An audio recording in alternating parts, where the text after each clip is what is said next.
All right, this is our group's presentation, Shaolin Express. We have Carter, myself, we also Dan, Rachel, and Zach. So let's get started. This is our design. We went with, as you can see here, 2 cylinders with some domes on the top, and just to give you some specs on that. This scale right here is 1 to 12 for our prototype. The diameter is 10 feet, and it's 15 feet tall. So the dome is going to be 5 feet tall, and then the cylinders are going to be 10. Our location for the habitat is we're planning on going in the Valles Marineris, mainly because there's a lot of stuff there, but it's going to help for geological radiation protection. It's a lot better if you can have things on the outside that block the radiation, because it's a big issue. The volume of our structure is 2,200 cubic feet. This is a picture of the Valles Marineris. And these are our Eclipse.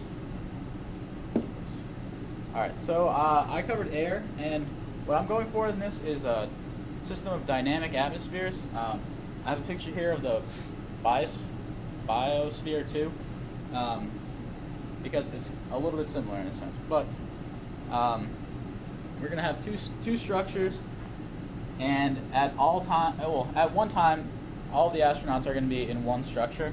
So during the day, they might go into like the structure for more like activities and research, things like that, and that's where there's going to be more oxygen. And then on the other structure, we're going to have more CO2, and we're going to have plants in both structures. So the plants are going to grow better when there's more CO2, but it's going to balance as the astronauts go back and forth. And as the atmosphere goes back and forth, we're going to have a filtration system, so we can filter stuff out of the air. And I also covered fire management.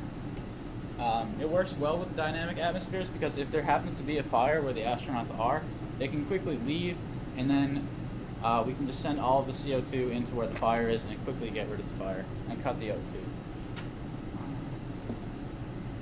And also, we're hoping to get denser air because CO2 is actually denser than the air that we have right now. So our atmosphere, we were planning on using a different element than nitrogen for our atmosphere, something a little bit heavier, just so we can have the CO2 rise to where our plants are. So as you can see right here, it's going to be similar to that, just so it will help our plants to grow, which are going to be in the top of our dome.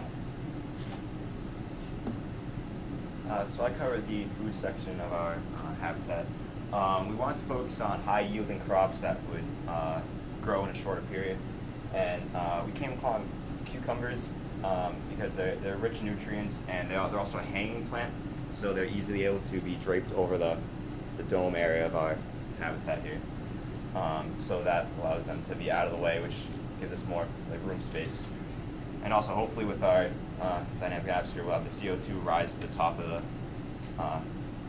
habitat, which will give them a CO2-rich environment so they can grow even faster and get better yields of our crops. We're also going to try and focus on nuts because we need added protein into our diet because like space food and supplementary things are low in nutrients. For growing plants, we are going to focus on 2 different methods for feeding the plants, hydroponics and aeroponics. Hydroponics, instead of growing in soil, you can grow it in water that's nutrient-rich water, enriched water. So instead of growing in soil, you're growing in the water, which is, you can grow it on walls, you don't have to have it in a solid surface. And aeroponics is the same basic concept, and instead of being in water, it's just misted with water, so it's even more space. But because the roots of a plant are so sensitive, like combining these methods will be most efficient for growing plants. So we're going to use the plants mainly to supplement our original like diet and meal plans. So we can bring things like along with us and just conserve space. We're going to focus on dehydrated food. Like we have here a picture of like that's a carrot, that's a cucumber pickle or something right there, and a pepper and a tomato. They're able to conserve a lot of space by taking the water out of the food while preserving the nutrients and the taste even. So it gives astronauts something to look forward to.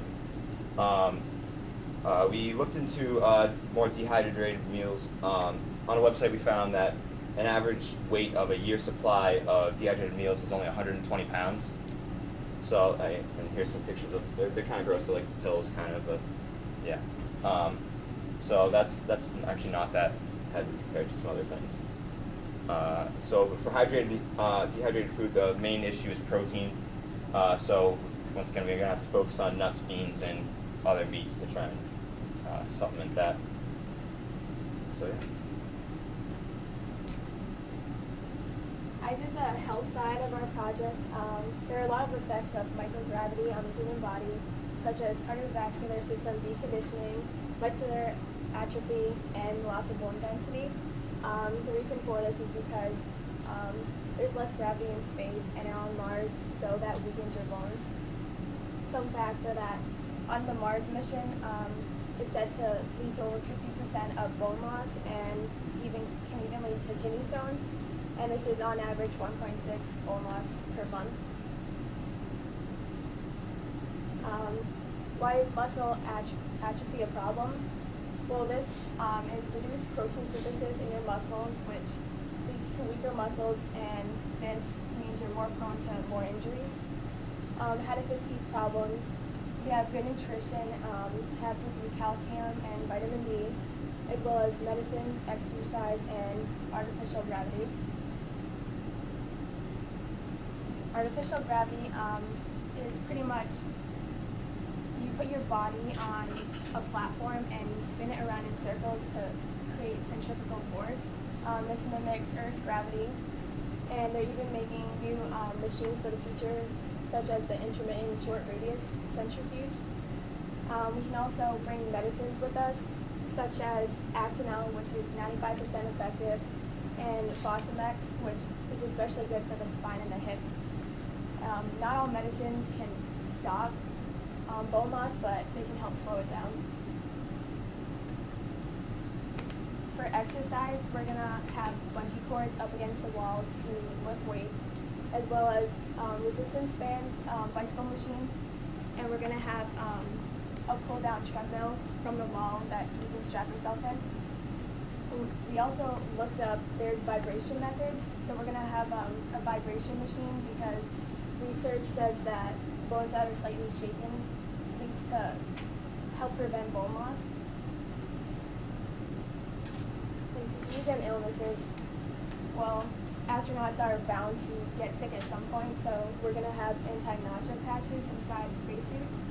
You can get sick into these because throwing up inside spacesuits can be fatal.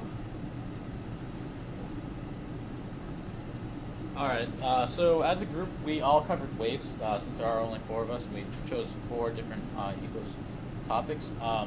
So for waste, we were looking into, obviously, recycling all of our solid, liquid, and gaseous wastes. But also we're going to look into producing thermal and electrical energy from your waste through biofilm reactors, like you see right here, and anaerobic digestion. I also listed incineration.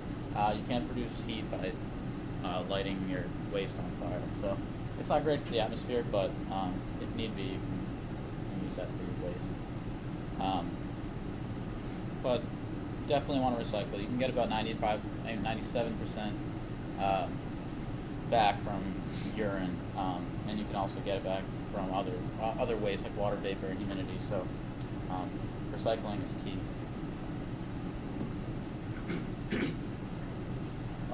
I covered water and how we're going to bring water into space. There's 2 basic processes. One's water filtration, which is sort of a little easier, and then there's the Sabatier process. Water filtration, basically any excess water from waste, sweat, water vapor from your breath can be filtered back into the system and reused. So basically the water is just going to be recycled throughout. Actually, the water used in filtration systems on the space stations today are considered more pure than they are in filtration systems on Earth. And this is good just because you're recycling the water and you don't have to bring in abundance. You can just keep using the water that you drink. Sabatier process is a little more complex.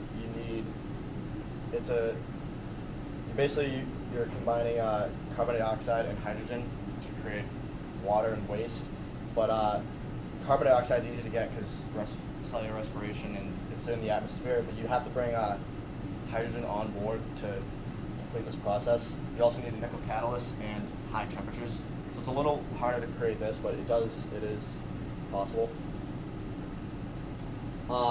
You could also, to make it a little easier, conserve the water. Astronauts today in space go through many aspects of conservation. For example, on Earth, we use 50 liters of water to shower. An astronaut is going to use 4 liters. Basically, you can use sponges. You can soak a sponge to clean, almost do anything. And conserving water is huge to save the water, reuse it. All right, so for the activities for our mission, we want to involve a few key things. Creativity is a big one. We want to make sure that our astronauts are thinking and they're maintaining their psychological health. We want to make sure that they're able to reason and that their activities let them use their brains. We want our activities to have lots of variations. So something like a deck of cards or like a ball, you can do a lot with something like that versus something like an Xbox. You can't do as much. It's pretty simple. We also want our activities to have low storage and usage space. We don't want our activities to take up a lot of space that we have on there if we don't need to. And we also are looking into seeing if we can get some of our activities to be productive. So you could be playing a game, but you could also be powering the habitat at the same time. So as far as our activities go, we've thought of a few ideas. Mini hockey is a great game. If you get a nice surface too, you don't rip up your knees too bad, and it can be really fun. Frisbees are cool, especially for astronauts, because astronauts are into that sort of science thing. I have a little picture right here, but also they're awesome. And if you get a nice frisbee, you can just chuck it around and stuff, so it'll be good. Also e-readers, especially like these kind of e-readers, the battery life is like very, very, very, very long, and you can have a lot of books on there. So you could basically, reading is a good thing that you can do while you're when you're bored. So being able to have a lot of books on one small device is cool. Also, we're looking into cooking. It's probably something that I'm not sure if they do it. I doubt it, but I kind of thought of that because of the the firefighters in New York. There's a lot of like cooking that goes on because a lot of people they get stuck at the fire station, stuff like that. So I kind of thought about it in the same way as a habitat would go. Cooking is a good thing that you can do to maintain psychological health, and also the growing plants can be an activity as well. The plants that we have in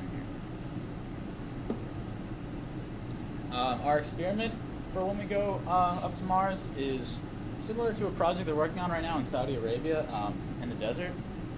We're trying to see what can happen if we wet the Martian surface and see if we can potentially grow anything on the Martian surface by wetting it, and even if we didn't, maybe uncover some of the past and see how the Martian soil could have been affected if there was water in the past years. So potentially see how the water affects it, see if we can uncover anything that we don't know already about the surface.